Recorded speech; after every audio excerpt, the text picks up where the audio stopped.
the additional elements are having the functions available and then choosing to use them in a walk, jog, run fashion, because you may not be able to use them in day one.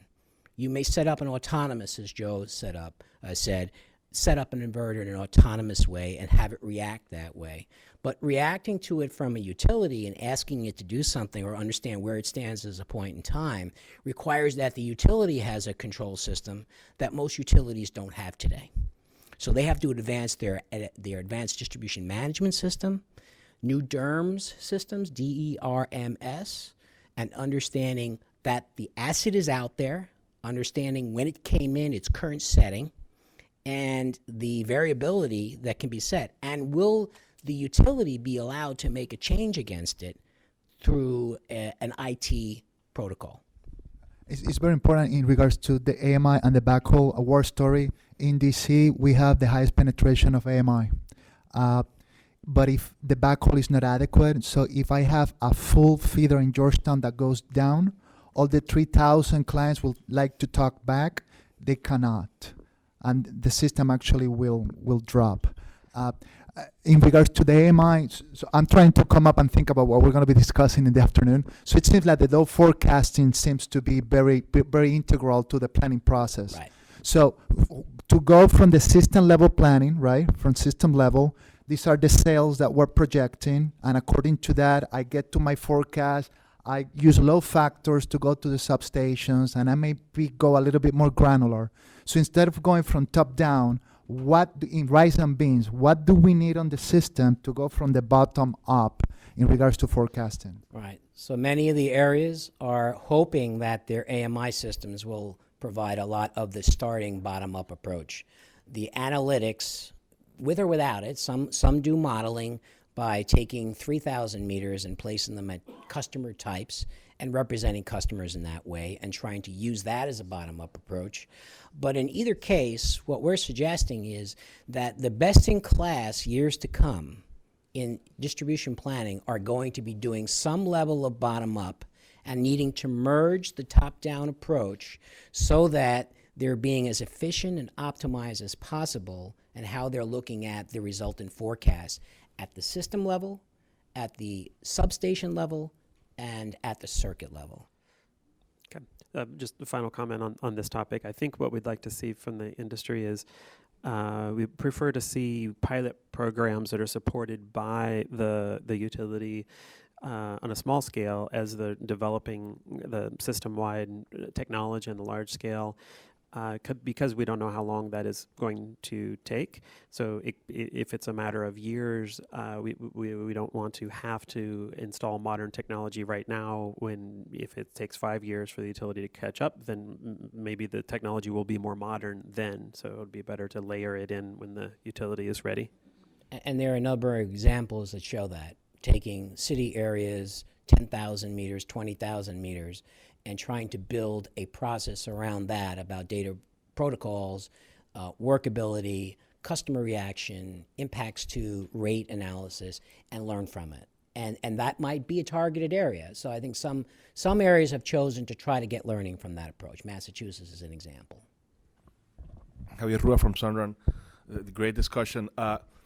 Just to color PJ's statement a little bit further, all these technologies, which are, of course, fundamental, incrementally and for the grid, for the bottom-up grid of the future. But at the same time, there's some local sensitivities in Puerto Rico regarding smart metering infrastructure. Usually, smart metering infrastructure is thought to help deploy these things correctly. There's an important line of thinking in Puerto Rico that's clear in for example, the RSA document, the PREPA bondholders agreement document. Smart metering infrastructure is seen there as a way to be able to measure clients' generation to tax it, right? So there's which and to pay debt, to pay down debt. So in a normal, in a setting outside of Puerto Rico, and also in Puerto Rico, but this is the discussion, of course, and we want to have it. But there's some local sensitivities regarding, some top-down approach regarding you have to have that meter, because the stronger voices for that right now are people that are against DERs, and it's a measure to stop DER deployment in some ways, or at least slow it down by taxing it. So just to color a statement. Interesting comment. Absolutely. So I'll tap into some areas that we're looking at. There is also an interest in understanding how to think about your load forecast in light of its application. So the areas and the characteristics for that talk about one, scenario planning, and the second one, probabilistic planning. So several utilities and areas have moved to some scenario planning. Most of it has gone into the long term. You definitely see it in the IRP area much more consistently, because scenario planning oftentimes is the loss of that asset, or that asset is going to be retired. It's a generation asset. It's 500 megawatts. And the scenario planning suggests, I'm going to run an analysis on that. At the distribution level, there's an understanding that this is an important aspect. A scenario planning gives you in bounds the implications of cost for some of the work you may need to do in the distribution system. The challenge is sometimes that you can't just take the resultant cost of work that you need to do because my forecast says the trajectory is this versus something that's, say, lower or higher. When you do that, redoing the planning cycle can be arduous because a lot of the planning cycle is not automated. And so that's a struggle that folks are dealing with. At the substation level, sometimes it's easier because you can say, well, if the substation load changes by 5%, I can just push out that expenditure because the resultant project cost is probably the same other than its time value of money. So scenario planning is important because you have to look at it from a standpoint of its impact over time. Let me add a little bit into what Javier said. System load forecasting, right? We start from the projected sales. The projected sales are driving the repayment of the debt. So it's important for us to know that the driver should be the technical needs of the system and not the projections of the sales that people are thinking of. Those are critical nuances, right? And what we're here today, in most part, is to try to talk about the technical and what others have done and and lessons learned from other jurisdictions.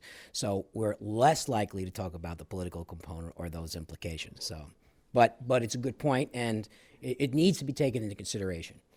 And so the other area, and it's very much a work in progress, is probabilistic planning. Most of the probabilistic work is still being done at the DER technology level.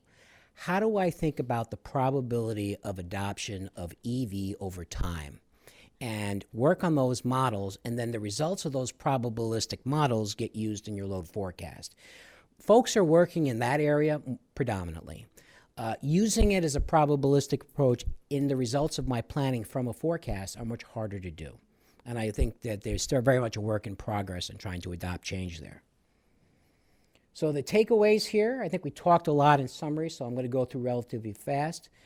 We have to reflect DER impacts in the forecast. Not doing so is an inefficient expenditure, because if you drive capital outlays based on forecasts that don't take into consideration, we are already seeing a flattening of the curve.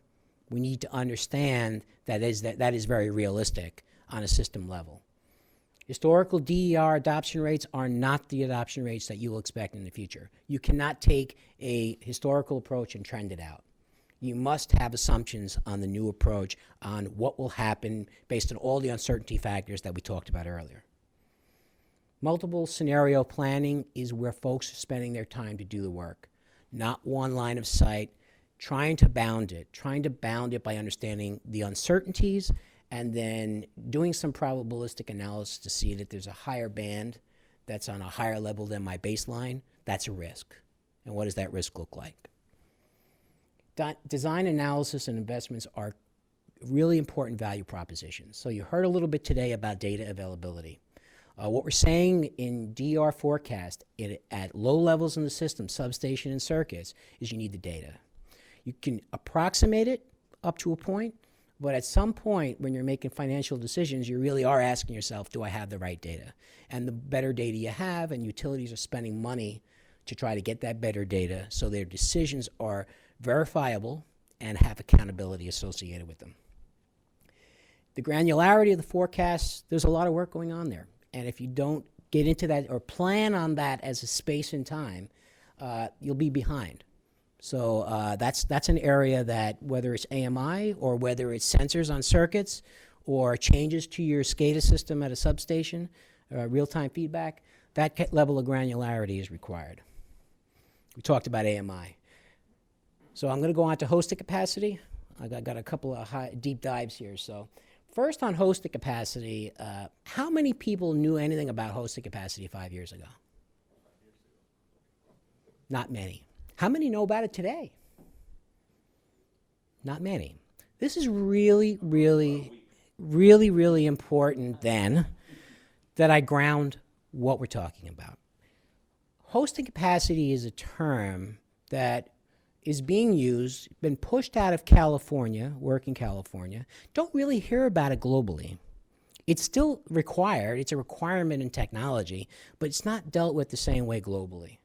But it's essentially, in definition, how much DER, and for the early phases, it's really been around PV, how much PV can you accommodate on the existing system without creating adverse impacts. That's what hosted capacity is. So prior to a couple of years ago, utilities always had to do interconnection requirements. And when somebody wanted to connect a CHP system or a PV system, an engineer, and there were probably only a couple that had the level of skills that got to the level of detail and modeling to deal with it. But they only had to deal with a handful a year, so it wasn't a big deal. Hosted capacity is necessary for many areas of the business, and I'll go into why. It's important because it's dependent on many things, your data availability, and I'll go more into what that is, but it varies along a feeder. A hosted capacity is typically talked about at a circuit level. You can talk about it at a system level, but that's really resource planning and impacts there. When utilities been doing the work on hosted capacity, it's been, what does this feeder circuit have available at hosted capacity? And what is the range of values that it has? We'll talk a little bit more about what that is. The evaluations for hosted capacity require precise data. And most utilities at the distribution level don't have precise data. So several years of effort to take models that were, set and forget, that load went from the substation only out and there was never a two-way feed. They didn't need the granularity of those models and could have crude assumptions in there. But that hasn't stood when you're looking at hosted capacity. So this slide is, I think, a very important slide to understand the challenges that utilities face with providing hosting capacity. So when I look and say anything here for the folks that need to understand the challenges that anybody who's going to provide this is the slide to worry about. What is your measurement data? What do you understand about the data? We talked about load and DR forecasting. The majority of the efforts utilities have put to load and DR forecasting has been on peak load days. Years and years of experience trying to understand loads at peak time. Hosting capacity is about the implications of connecting at the lowest load times. And if you ask a utility how much feeder load do you have on a circuit during your lowest load times, they have no idea. Now that's not true, right? But you have some data. But they'll say it's 15, 20%. They'll approximate because they haven't done the analytics to understand and have tools and processes to say, what is my average load on this circuit on the lowest load time? Very important data, and that's a retooling of the operation and distribution planning to understand it. GIS mapping. So I heard from a couple of the engineers that talked a little bit about the struggle, especially since Hurricane Maria, that the implications of the GIS data and validating it. Not unusual for utilities. In response to storms, what happens when crews come in? Circuits are set up a certain way, and they come in, and it's easier to put it back another way, and they change phases on laterals. And all of a sudden, your GIS model that had A phase that ran for a mile now has B phase that runs for a mile. Your GIS model is wrong. Your data that you use from it is going to be wrong. So there's an approximation that you have to worry about. There's an error rate that you have to account for. Inspection allows you to make sure you keep this up to date, and that's part of the inspection process. It is an individual feeder analysis, and then there are ways of looking at it. So to develop a model for hosting capacity, you need essentially three things. You have to start with a peak load model, and you use that to understand what are my constraints with power flow that's emanating from the substation. Then you have to put in and run your case at what is my lowest load condition. And it may not be the bottom load condition, but an approximation of what that low load is over time. And then what are my voltage classes that are involved?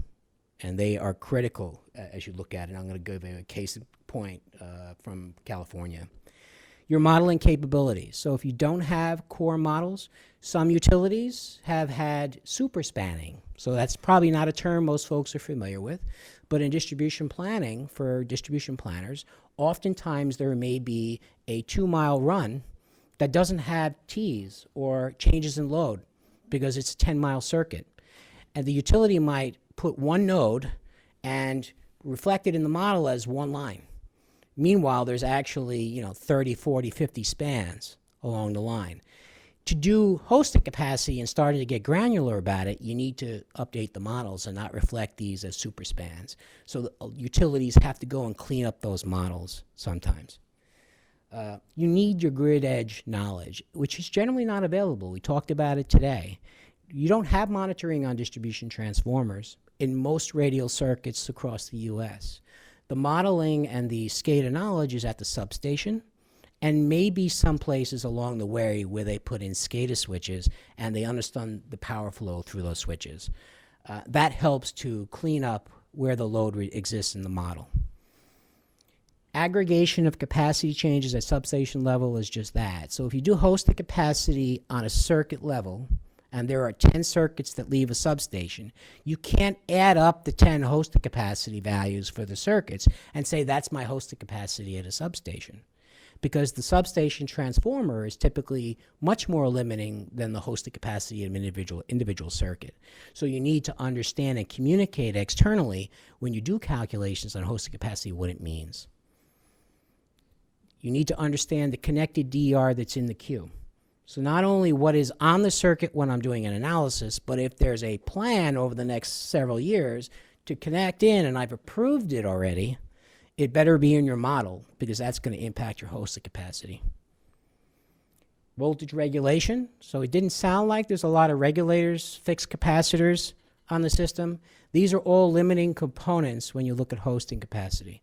The throughput, the availability of a regulator to change voltage over time will impact the constraints on how you do the calculations. So I'm going to just give two examples here. One is, this comes from California. This is PGE, and they're talking about their work that they looked. They had a lot of 4 kV in their system. They also had 12, 17, and 21 kV. So you have 4 voltages too. 4 kV, what they're representing here is that that system is a very low capacity to host PV. And they're showing a range here that it's between maybe 500 kW and maybe 7 megawatts. 7 megawatts on a 4 kV circuit is truly unrealistic unless it's a dedicated circuit. And it's dedicated from a substation that has adequate capacity. So that's why they're showing it really low. And in most places, you'll hear 4 kV is probably not connecting more than 1 megawatt of hosting capacity. So it's a struggle when you think that half of your system is 4 kV and saying I need to connect a lot at the distribution system, especially when you want to allow residential customers to connect. So you need to allow capacity so that they can connect and create value for themselves while you're thinking about the larger systems. And earlier today, there was a discussion about a fiber 10 megawatt installation, but that was a sub-transmission feeder. And in even that case, it was going to be a dedicated underground circuit. So that analysis is a little different than a 4 kV system. But their example here is very critical. They recognized and communicated, and part of their mapping and communication transparency involvement presented those low capacities early in their process so that folks knew if you want to connect in these areas, don't spend your marketing time there. From a developer perspective, it made sense to understand where they were, and that was collaboration. Another example is from SCE. SCE in California also has quite a bit of 4 kV. In this case, their example was 1,100 circuits, 211 substations, probably not significantly different than some of the circuit levels that you're talking about here. And they recognized the implications of that. And they put out a grid mod plan that suggested that they would like to convert from 4 kV to a higher level as part of a plan over time. Very significant cost, did not get received well, but it wasn't just about the host capacity difference. I think we heard this morning there are a lot of distribution values to going from 4 kV to another. And you have a target, you have a vision to go to 13.2 kV. That's very consistent with what other utilities have talked about, those who still have 4 kV. The trouble is trying to get the funding to go to that. But you might choose areas. Certainly you've already had 13.2 in the city here. It makes sense. The density of load requires it. But for SCE, what's important here, and this is about construction standards, how do I think about the evolution from a 4 kV system to some other system? And there has to be engineering standards that say, number one, when I touch a pole and I replace a pole, do I rebuild that pole at a higher voltage level so that at some point in the later, when I convert it, it's the least cost at that pole to do that? So that's what they have done in their system. So they put in larger, taller poles when they're doing work. They build it so that they can put 13 kV at the top. They allow the 4 kV to stay in place at a lower level, and at some point it goes away. And that is over time. So you're talking decades for this type of work, because you just can't fund it at the type of level you are. It's a good example. Some use cases for hosted capacity are development guide, talked about hosted capacity maps, technical screens, the ability to look at interconnection and to utilize hosted capacity associated with the timeline for interconnection. Some of the distribution tools, and I'm going to go in more detail, so I'm not going to talk a lot on this, and dynamic hosted capacity. Number one is developer use guide. This is a very predominant case of doing hosted capacity analysis and providing transparency to third parties through a web portal that represents the hosted capacity on a circuit in an area. There are sensitivities about data, security data. You might have a military base. You may not want to supply information about the circuits that are supplying that military base on a web portal. They may be sensitive customers that have regulations associated with them that you don't provide that. So there may be gaps in the data. But many utilities have already put out this type of data. And these are examples from New York, where it's in Minnesota and New York, where it's a network area that is N-2 design and a radial area, because Con Edison had to put out hosted capacity maps in a network area and, quite frankly, take a different approach because you cannot do the same type of calculations that are done on radial systems. The interconnection process has been driven predominantly out of California with regards to hosted capacity. They wanted to use hosted capacity analysis as part of the interconnection technical screen. So I send in an application, you, SCE or UPGE, did a hosted capacity analysis, and I want you to use that data to verify that you can move ahead with this process because you have a screen that says your hosted capacity on that circuit at this point is higher than what I'm asking for.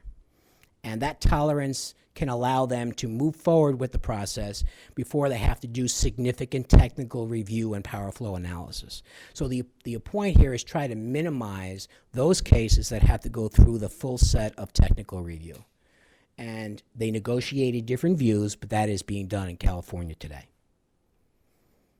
Another case for it is associated with understanding granularity for hosted capacity, and in this case, trying to look at it from a distribution planning perspective, integrated distribution planning. How do you understand your system to connect DG, whereas you never designed it that way?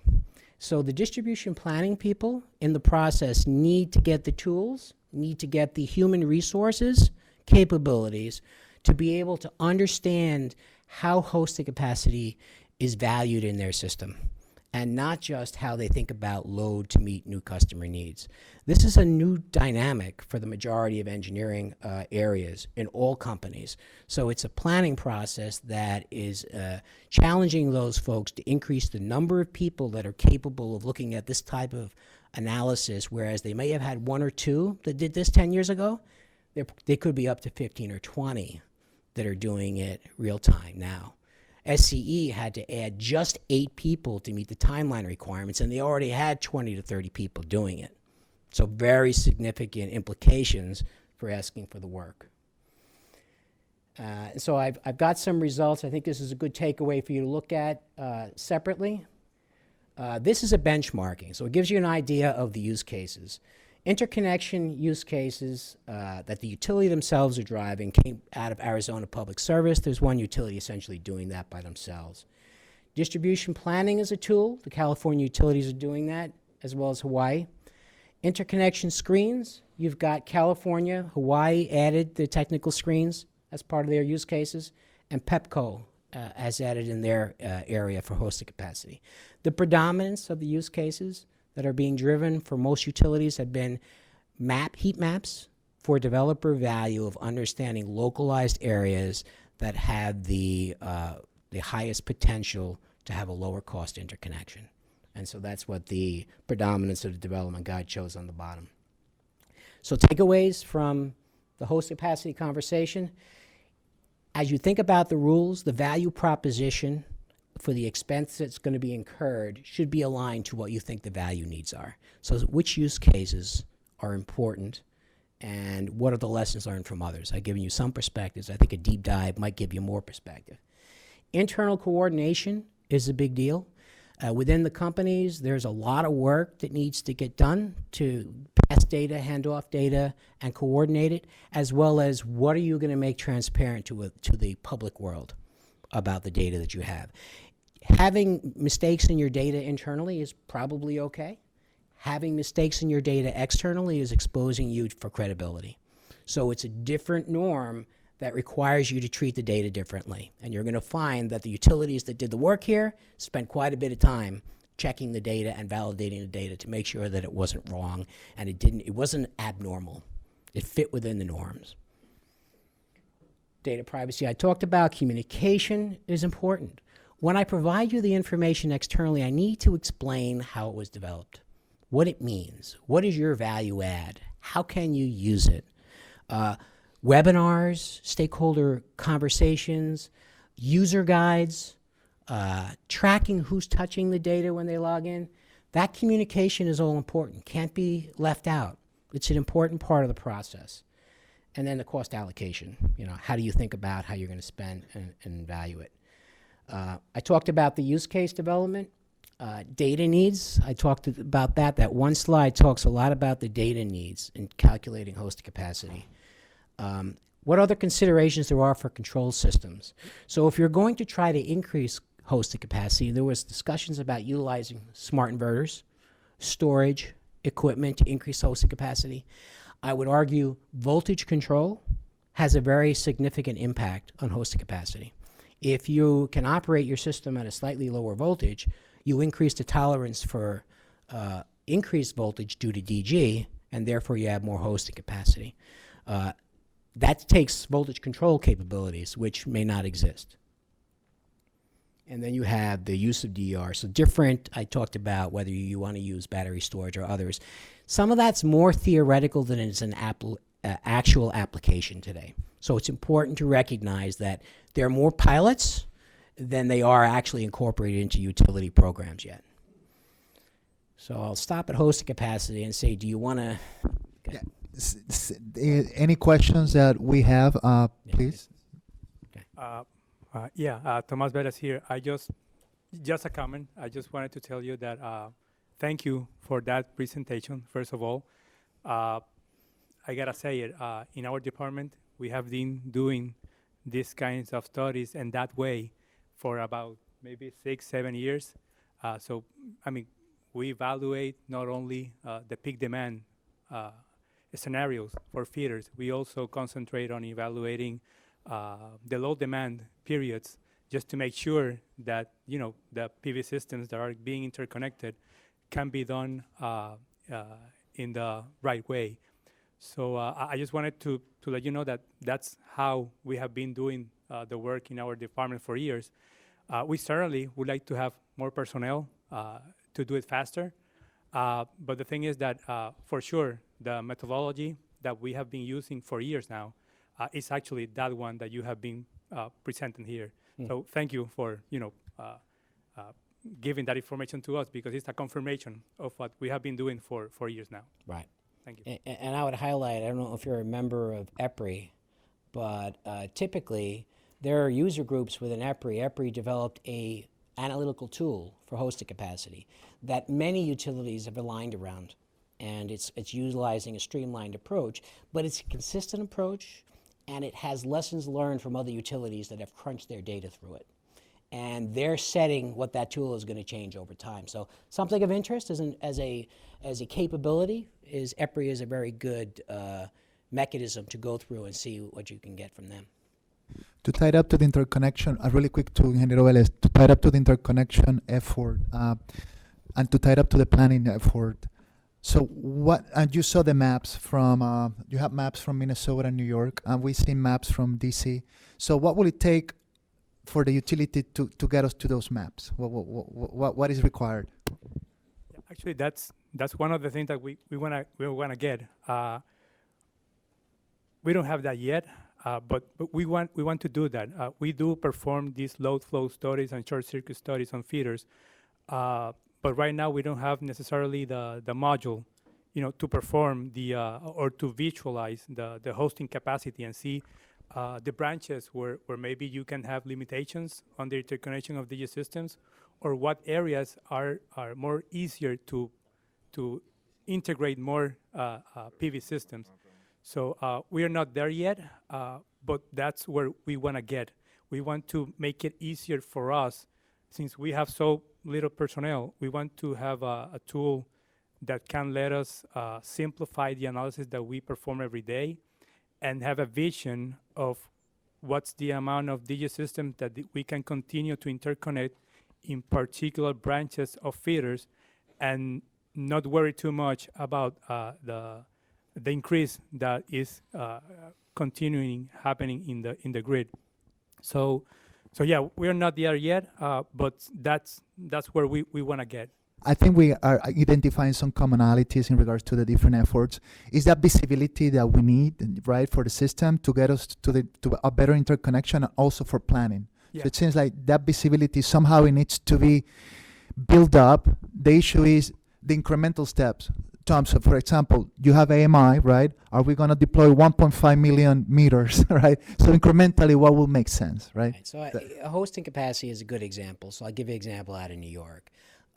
The ability to take models and from geocoding in a GIS and put them out on a public map meant that the utilities really needed to make sure that the geocodes were correct. When some of the maps were put up internally, lines went all over the place. They were in different, they were out in the water somewhere. And the point was some of the data wasn't being used in a geocoded way prior, and so it needed to be cleaned up. So there's an example of taking some pilots, working in an area, and actually retooling and cleaning them up from there, and learning for the rest of the circuits that you want to work on. That was done, and then there's an approach for host capacity that New York put out that represents 5 steps. It's kind of the walk, jog, run approach. What would be provided in step 1, advancements for step 2, and that is internal utility working on data, getting to more granularity over that time, negotiating the contracts to get a hold of the tools. So commercial software products, I don't know which one you use today, if it's SIME or Synergy or... Yeah, right now we are using Synergy, and we know there's, they made changes to the software, and I believe they have a module for performing hosting capacity. So they have a we're module that came from EPRI. Yeah, so we are in that process with them, to get use of that module and apply that to the current feeders that we have already studied in the past. Right. So that's, the next step that we have here as a group. trying to get advantage of that option and have these maps where we can visualize and fast the areas or the spots where we can be more concerned about the integration of PV systems are and those areas that are easier for customers to just interconnect and continue with using their systems. So those maps both for external value and for internal, because your internal folks can use those maps to understand that too. Sure. Yeah. Sure. Yes, Angel Sayas, for the record. So, Tomás and Prepa, the question going back to what Camesho mentioned is to get to that level of the map, like it was shown, what actions needs to happen? What money needs to be in place? How many resources do we need? And how long will it take to have it like that? I think that's the kind of detail and action item, because you are only 3 or 4 in planning and you got everything moving. You've been doing this 6-7 years ago, but we are not still there yet. So I believe if there's a detail of how much resources are needed and the cost and everything, we're not pretending that you do it, but at least as a like a company, this is where we want to get, and this is what it takes to get there.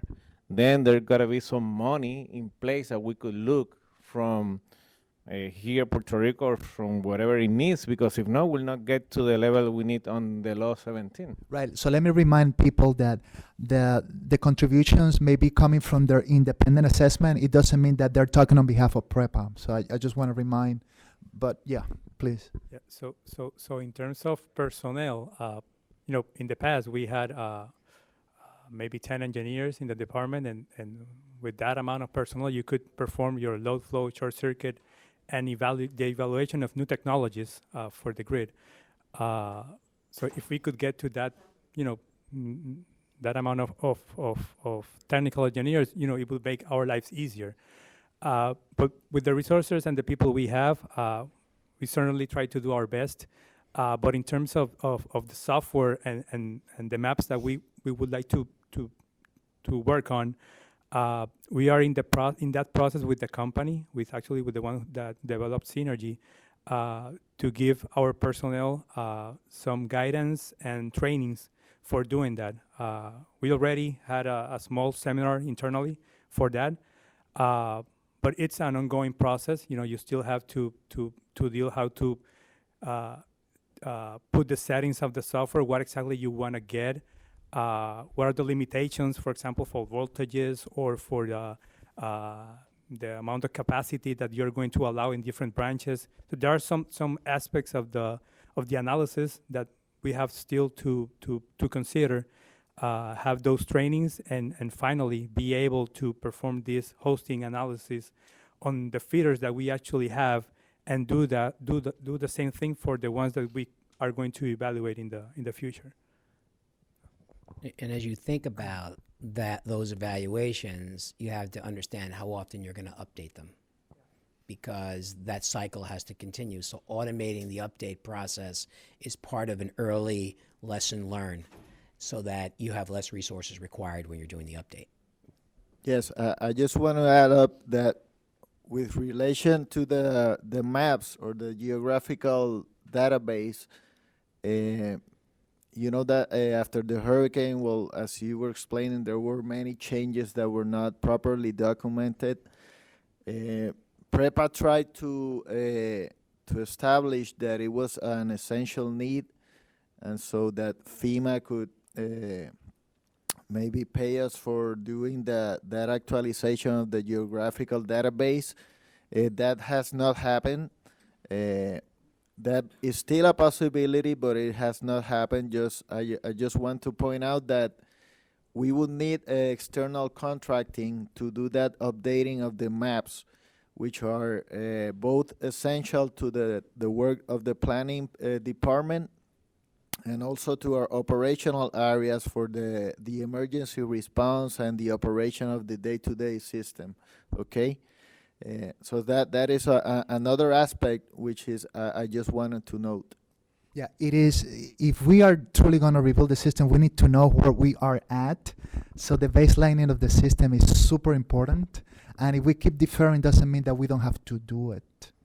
So somehow we need to be able to characterize what is truly out there.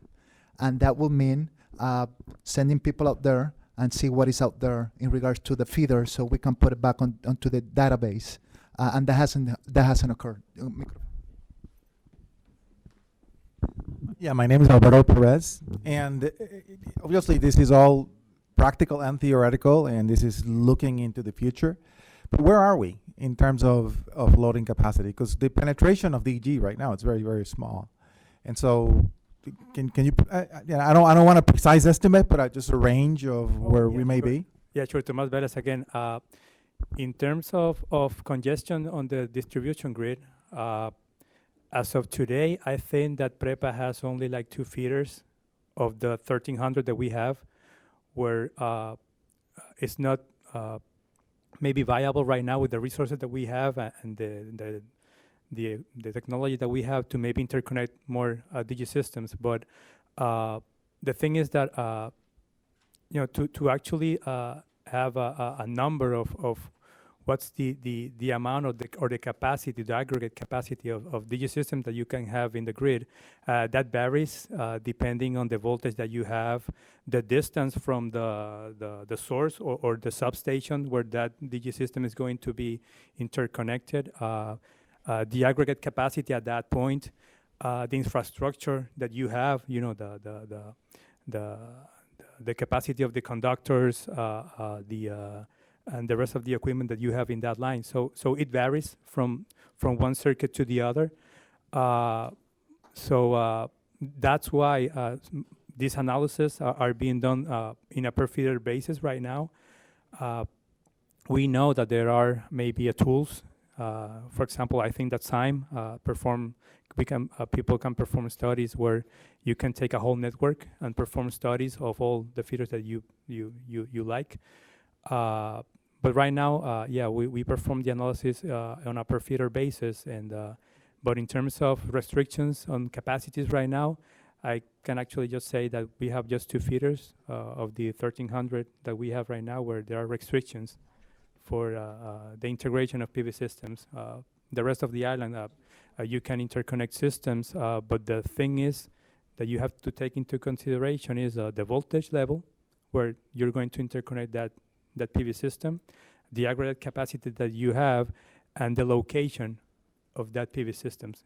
All those factors affect how the system is going to absorb or manage that intermittent generation system.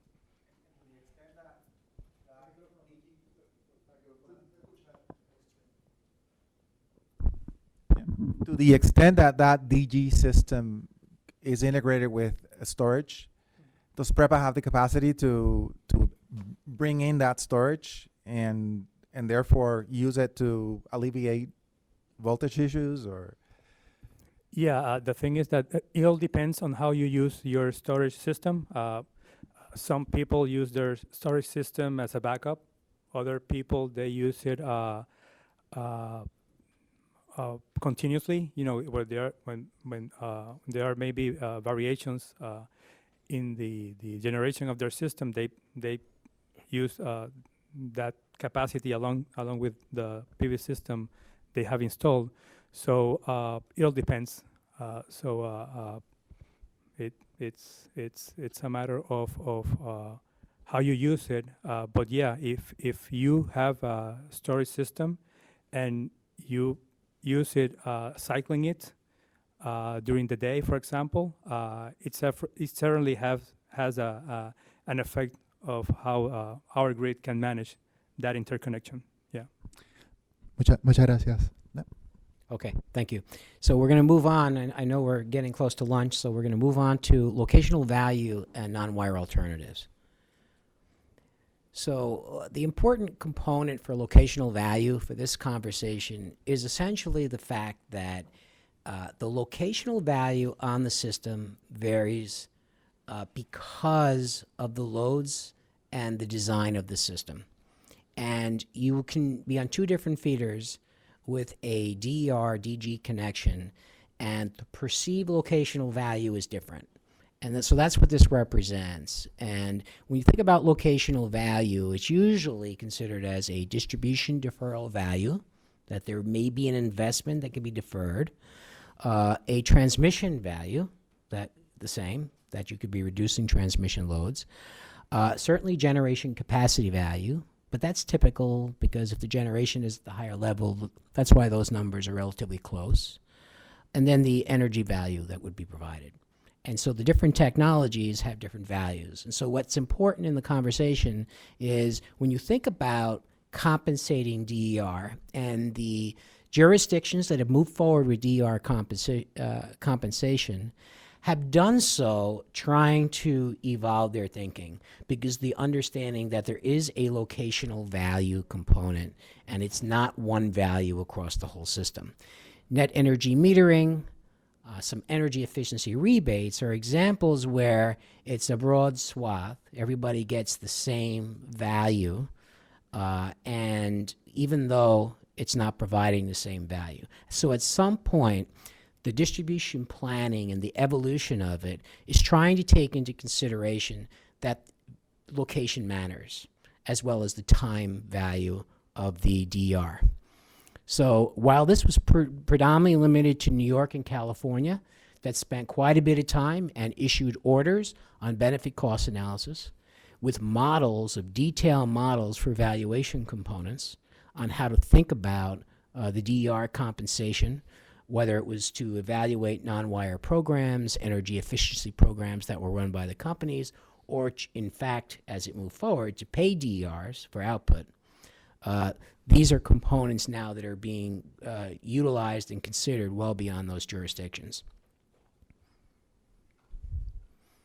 So I'm going to talk predominantly about non-wire alternatives to some degree here because it seems to have resonate a lot with some of the work, and Jorge has highlighted that for us.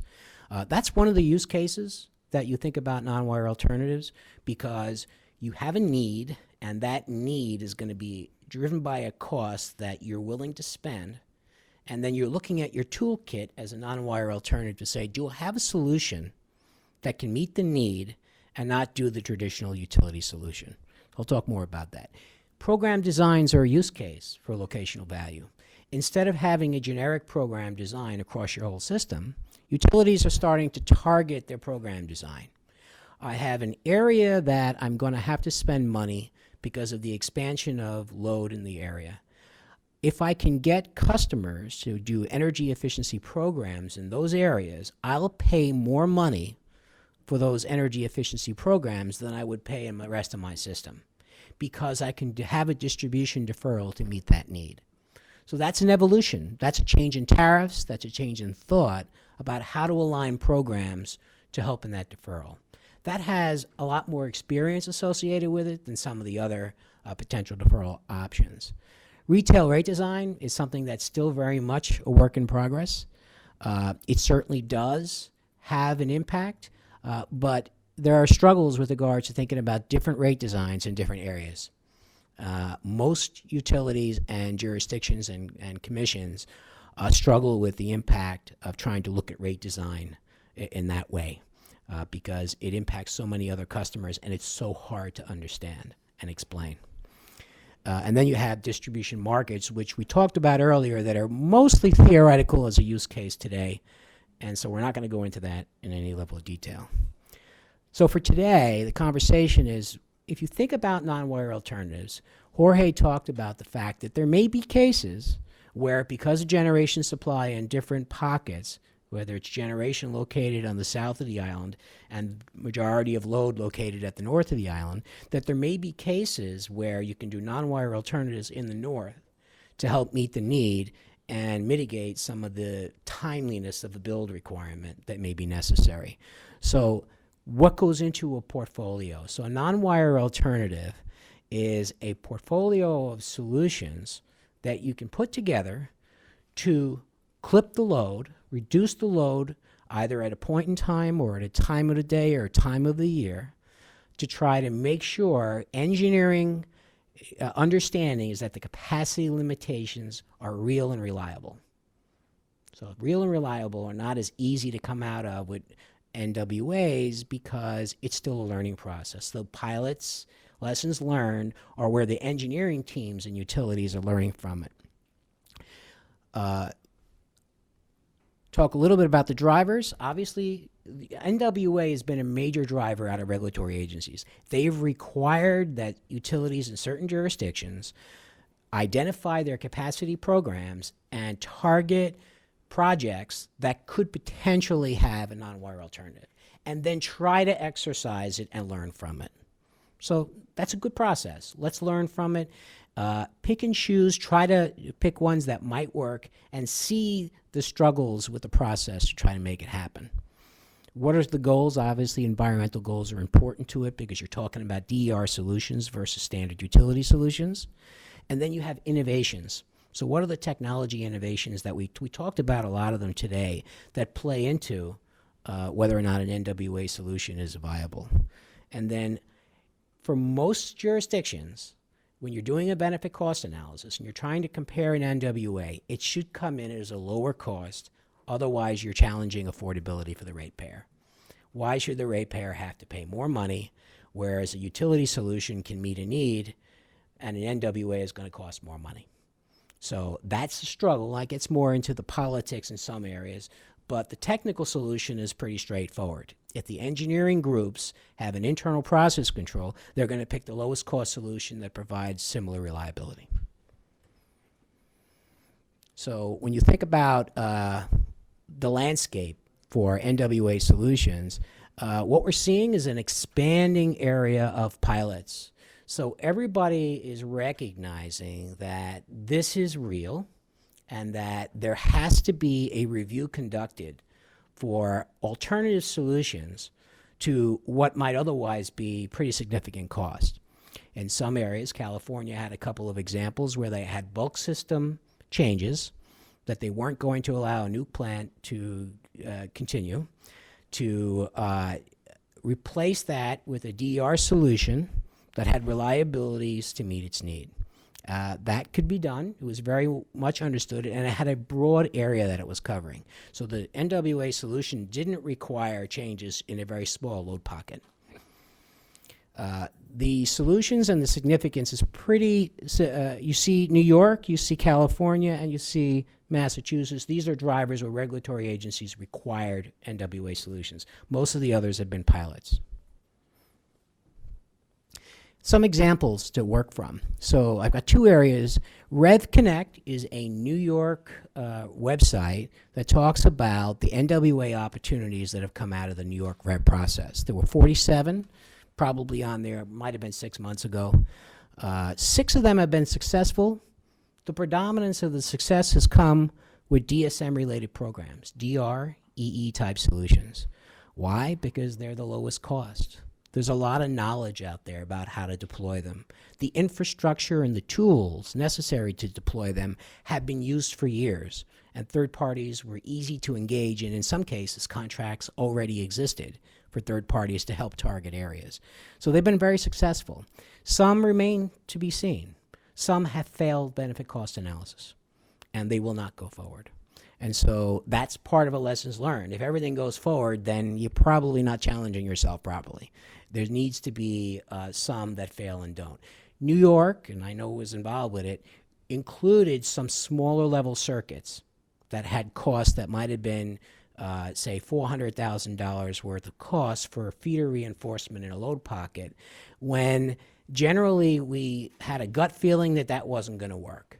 But we wanted the process to play out on smaller level circuits so that we can learn from it and actually prove out that it makes a difference on the costs, and therefore you should have something called a suitability criteria to understand which you should target. So those are examples out of New York. The predominant size was 5 to 10 megawatts in those areas. So they weren't talking about 50 megawatts for the majority of them. There is one case otherwise. There's a case study that was done out of PLMA and SEPA where they also look at a lot of the NWA projects. It's a very detailed report. It's a good reference. Anybody who's interested in it, there's great material in there that talks about lessons learned. They also have a similar arrangement. EE solutions, DR solutions or predominant successes. Definitely storage is also a successful solution when you can make sure each use case is under a control contract so the utilities can rely upon it. And in some cases, the utilities were part of the storage solution, working with third parties to get storage installed. And so the spotlight here is there's much larger megawatts that were in some of those cases, and that might have referred to the California example that I used. So Tom, you say the agreement so the utility can count on it. What is that agreement about, and how do you enforce it? So the agreement is probably, and I'll give you some examples, RFPs that companies have gone with. If you're going to solicit an RFP as a utility to meet a need, and you're the one that's going to defer the asset, you're going to subsidize the capitalization of, say, storage in an area because you're value. And so there's value for the storage provider to have you do that subsidizing, and there's an accountability and a contracting obligation that you can put in the contract because of that capitalization that says you will operate under my use case first. So that might be your priority use case, but the rest of the time that I don't require you to operate that way, you can also operate in other markets. So you can get other revenue streams so that when I need it, and that might be, some of the load forecasting would say maybe 4 or 5 times a year, I would expect to have to use it for this use case under distribution planning, and then you might deal with ISO markets at that point, or bulk market values. So is that enough to consider that asset firm? Well, I'm not going to argue, because every jurisdiction has different views on how to consider firm capacity, and there are rules, and so you have to abide by the rules. So if you're operating in a state, you have to go look at what is firm capacity. There's still a lot to be learned about the availability of storage over time and the cycling. And everybody's going to want to bring it in-house, and by say that I mean utilities learn from it, learn about the technology, learn about the communications, and get a sense of credibility and verification that, yeah, I can work with this. They've had to do that with all the other assets as they manage, so this is no different. So those are good examples that show a lot of the leaning has been towards the lower cost DR solutions. One example that kind of stands out as the poster child for NWAs came out of Con Edison in New York. It's an outlier. It was a great program. It was a great solution to a spend, but this was a $1.2 billion investment that was going to need to be made because of a load forecast over time, a 10-year forecast. And because it was in New York City, because it required putting transmission underground feeders in multiple miles, as well as a large substation built within the city area and the cost of real estate, that the implications of that, and it was all of Brooklyn and part of Queens, not all of Brooklyn, but half of Brooklyn and half of Queens, that had an area. You had millions of customers in that area. So you had a broad swath of people that you could look at solutions to try to manage the load within that area. And so that's what the utility did with the regulator, agreed that they were going to do an NWA solution. And they came up with 16 different categories of load modification. Contracted out with third parties, came up with a solution, and then had yearly targets to meet to stay within the load curve and get the credibility that the engineering team. Now, would the engineering team have agreed to this at the beginning? Not a chance in the world, because the engineering team needs to live and learn. And today, those engineering teams are very comfortable with this solution, but it took a couple of years and realistic output from some of the programs to meet the need to say, yeah, this is real. I can work with this. And so all of the utility engineering departments struggle a little bit with the early onset of using this in their reliability planning, but it has been proven in some areas, and so some of those lessons learned are valuable. Another example that comes out of Michigan is the concept of using similar type solutions. In this case, they have 16 options at the bottom that looks at residential refrigerators, air conditioning changes, commercial wind farm type, commercial HVAC systems, all of these options for customers in an area to reduce the load needs between 1 and 5 p.m. and contribute to reducing power need due to a constraint at that time. And so that's a pilot. It's from 2017, and it's a good example where you have a rural feeder that does have some customers that can do load modification, because a rural feeder can cost a lot of money without a lot of gain. But if you can target those customers, in this case, they were working on that for that value, and I think that's gone ahead. So the other point that I wanted to make here, only about this slide, we talked about the distribution planning process as a yearly process. We talked about the need to understand that if you're going to look at non-wire solution, in that planning process, you come out with how much money are you going to spend for the expansion of your system over the next several years. At that time, with that list of projects, you need to have a suitability criteria. You can't look at every project. You need to look at projects that have a higher probability of meeting a successful outcome. So in this case, utilities in New York developed a suitability criteria. Other jurisdictions have followed suit to highlight what projects would go through the process. And they would target the scale of cost. I highlighted the fact that it makes a difference. $1 million was a target level, that projects needed to exceed $1 million to have a successful type outcome, at least in New York. And they needed to have a timeline to meet the need. So the distribution planning had to not just do a year ahead look anymore.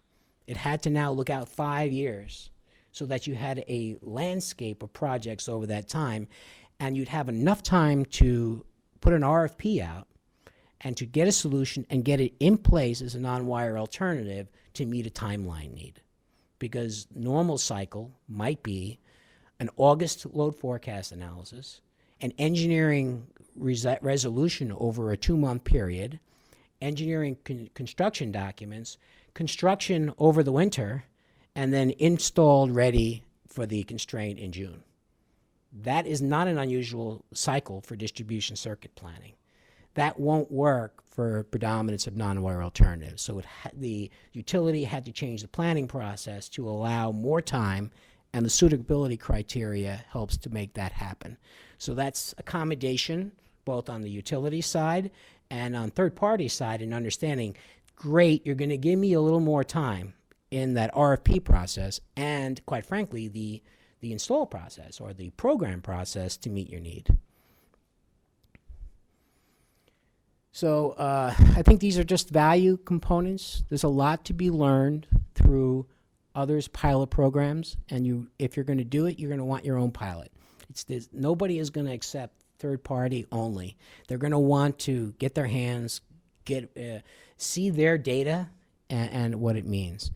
They are implementing more pilots. Utilities are turning to test beds. So some of the RFPs, and I think there's been some Joe alluded to some Hawaii work and Samir, trying to understand the changes in their RFP process, what contracts look like, and trying to streamline that because they didn't do a lot of it. And so getting that and getting their tools in place and standardizing them are part of that. And then I'm going to just a couple of slides on interconnection, and we're going to close out for lunch. And I don't know if we have any questions on this locational value item first or not. Yeah, if there's any questions. Okay. So I'll talk about interconnection. So it is a separate proceeding, so I only have 3 slides and to talk about it. First, it is important to have a strong interconnection process. There are lessons learned, best-in-class approaches. It should be user-friendly. The majority of utilities and their processes to several years ago was manual. A web portal is best in class today. There are providers out there that are providing these type of web portals with tool sets built around interconnection for DG that utilities have incorporated for reasonable cost. And some of that creates a transparency about where you are in the process. Third parties can view it through a web portal and see where their application stands. So easy access, functionality, user interface, those are key elements of that process.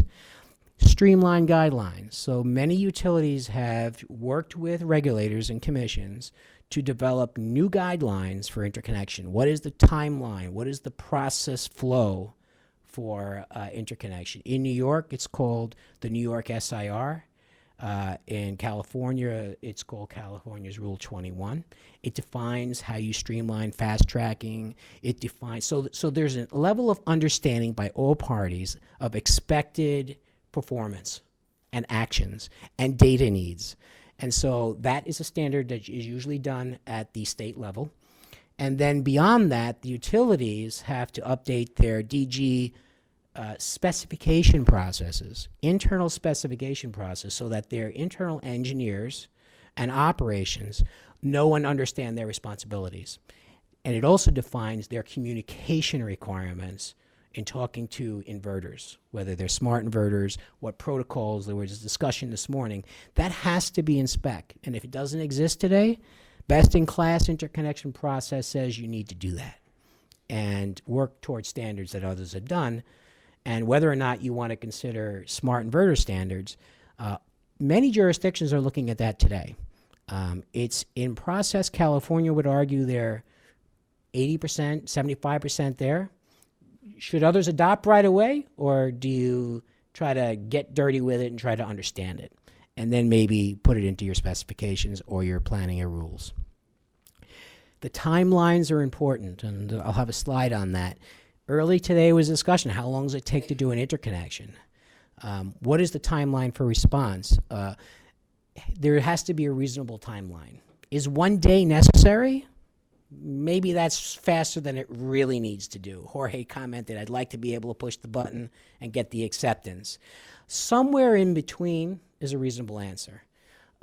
When you connect a customer today for load, folks aren't arguing about that today. It's interesting, isn't it? But there's arguments about how quick I can get a DG connected. Regular customers have to connect for load all the time for new buildings. And that cycle has been around for a long time. So somewhere in the middle, you get to a learned process that it's an acceptable process and works, and then you're trying to do it at optimizing your cost and the ability to make it happen efficiently. And then you need communication. So I talked about that, the web portal, the having a spec process, having a standard at the state level that lets everybody know expectations, puts you into an ideal interconnection process. So I haven't been part of the proceeding on the interconnection, but when you do this, it also impacts planning. So the utility has challenges associated with interconnection that are truly important in the planning. The application accuracy for an entity that's trying to connect to a utility system, getting the details about what the asset is, because it's not a utility-owned asset, but the utility, to do hosting capacity and other analysis, needs to take that asset information and put it into their model. This is the first time the utility has to do that. Most of the analysis is being done on utility assets prior to that with PowerFlow. In this case, you have to take that, and you need back-end processes to put it in once it's far enough in the process and get it into your GIS system so it can get extracted into your PowerFlow model. So that's not easy, and you need to do it right early so that your data is better. Queue management, I gave you an example of how that can be a challenge.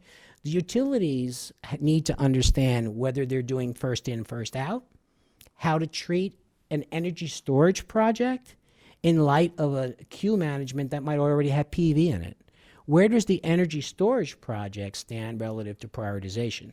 Sometimes that's not defined because energy storage is a new area of specifying rules. And so that has to be part of the rule set. Technical screens I talked about a little bit with California. The idea of cost sharing is a challenge. So utilities currently, the predominant of cost is a DG interconnection cost.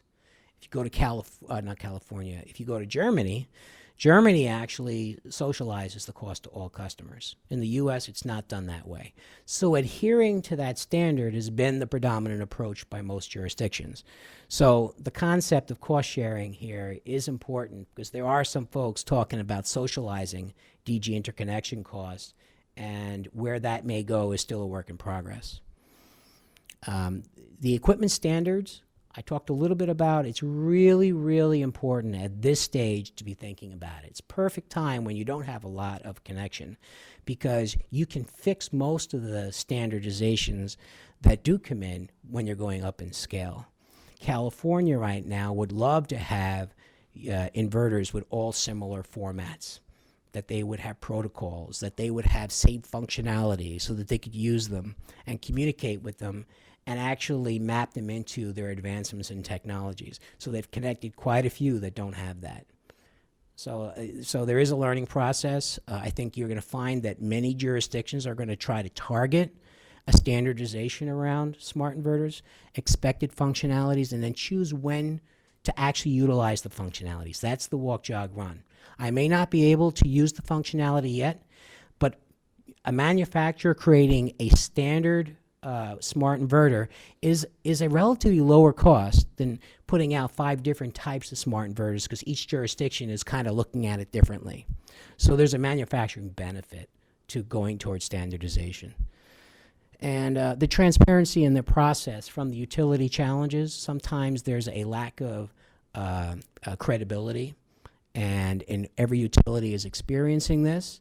And by explaining and working through the process and being transparent, there have been negotiated solutions that have made collaborations more effective, with successful outcomes rather than constant arguments and mistrust and requested audits and you name it, because it's over the gamut.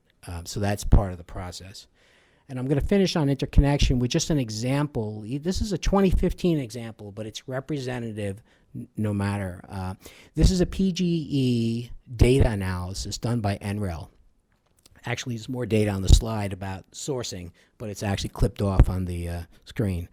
But what you see here is a time period between 2012 and 2015 where NREL analyzed applications for DG connections in PGE. And what they found on the left was the time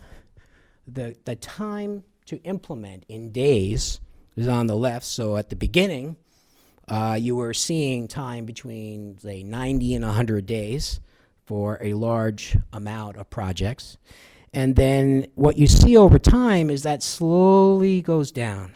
Huge amount of interconnection process work between stakeholders, the utility, the commission, process chains, resource allocation, dedicated, as we talked about here. Most utilities going into a step up in DG connections don't have the resources to meet that kind of need because they didn't have the throughput requirements. And they had to dedicate resources to make that happen. In some cases, it was contracted out to third parties while they were tooling up their operation.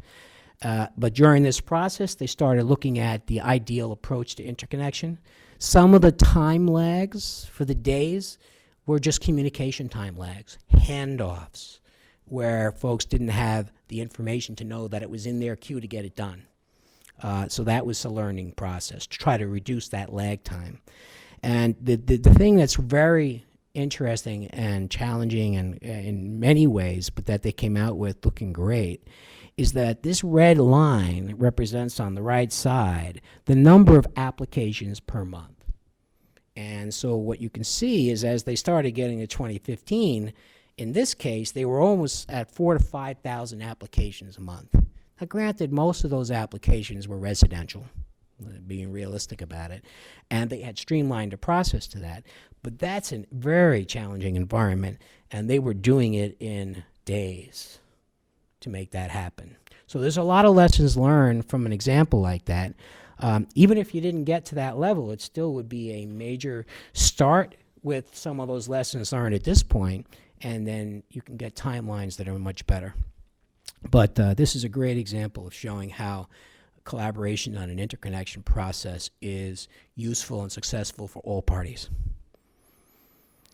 So I talked about the visibility. So we talked about it earlier today, and the importance of data needs. So in the interconnection process, the visibility of the data that's being put in and how it gets used is important. The capabilities to meet standard interconnection protocols. So you need to have that in place. Looseness around those standards is just going to create frustration on all ends. I don't know what I'm designing to. What's my target? engineers arguing with engineers, between utilities and external parties, because they're not arguing about the same standard. That's very important. Coordination between internal teams within the utility, it just be recognized that is it a challenge in every utility to try to get past that. Their process usually involves changing folks out that understand and challenge themselves to bridge the gaps between those departments to work through it. The screens in California, Pepco and others are good examples where that might help to speed up the process.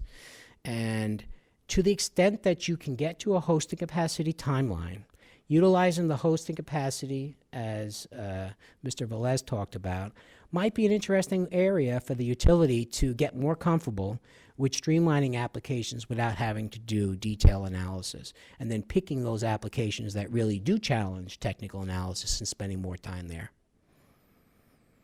So that's the interconnection. We noticed proceeding, talking about it. We just wanted to bridge a gap because it should never be kept out of the planning world. And this is great. Do we have any questions right now?